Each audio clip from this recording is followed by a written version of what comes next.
Hi, it's Pastor Jenny, pastor at Savannah United Methodist Church. I'm grateful to bring a word today from the Gospel according to Matthew, chapter 22, starting at the 34th verse. It's 22, 34 to 46. If you haven't read that yet, I'll invite you to press pause and do that by grabbing your own Bible or click the link in the description below, and that will take you directly to this passage, and you can read it before listening to this reflection. So my reflection on Matthew 22, beginning at the 34th verse. There's nothing new about Jesus' first answer to the question the Pharisees asked about what the greatest commandment in the law is. Now remember that the Pharisees are all about law. They follow the rules. They are for sure rule followers. And I mean all 613 of their laws and rules. To the Pharisees, to break just one is to break them all. So their question is a bit of a setup for Jesus, trying to trick him or trap him, because how in the world could he select just one out of 613 to say is the most important? But Jesus responds with the familiar commandment from Deuteronomy 6:5 that every Pharisee would have recited not once but multiple times a day.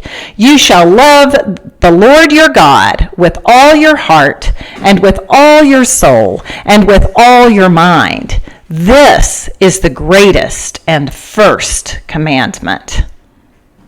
Again, nothing new to the Pharisees. Well, of course he would select this, the Shema, our recitation of this prayer that we do every single day, morning and night, and often in between the two. But what is new, what the Pharisees probably don't expect, is that Jesus then goes on to quote Leviticus 19:18 by saying, "And the second is like it. You shall love your neighbor as yourself." And then Jesus puts the two together, saying, "On these two commandments hang all the law and the prophets." Now, as a Jewish rabbi, Jesus, most likely, like the Pharisees, recited the Shema, the text from Deuteronomy 6, daily. But reciting a prayer, I think Jesus is reminding the Pharisees, just because we recite a prayer multiple times a day doesn't mean we internalize its intention. Just by speaking these words over and over doesn't mean that we have them embedded on our hearts. They can lose their meaning over time. It just becomes words out of our mouths without a transformation in our hearts. Surely we understand this with our own recitation of the Lord's Prayer. We easily forget the core of what we're saying and its intention to change us and prompt us to action. Now, while the Pharisees probably expected the first and greatest commandment to be love God, they were most likely not expecting the love your neighbor as yourself part. And probably weren't expecting Jesus to connect the two so tightly. Because Jesus' implication is that the two cannot be separated.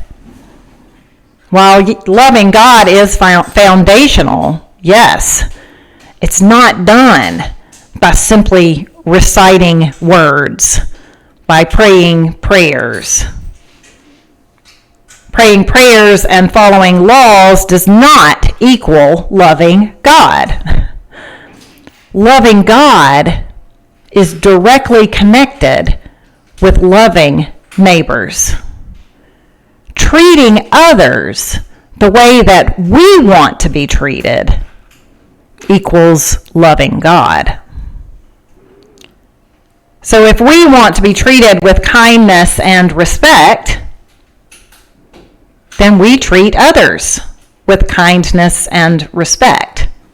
And in turn, we love God. If we want excellent health care for ourselves, then we seek excellent health care for our neighbors, for everyone, and in turn, love God. If we want a great education for our children, then we seek a great education for all children, and in turn, love God. If we want food on our tables, then we work to be sure everyone has food on their table. And in turn, we are loving God. Jesus gives 2 commandments to order our lives. Love God, love neighbor. The invitation is to pray for our own hearts to be changed. Like in Deuteronomy 6, we go inside, we say our prayers, and then we go outside. We treat our neighbors the way that we want to be treated, like Jesus quotes in Leviticus 19.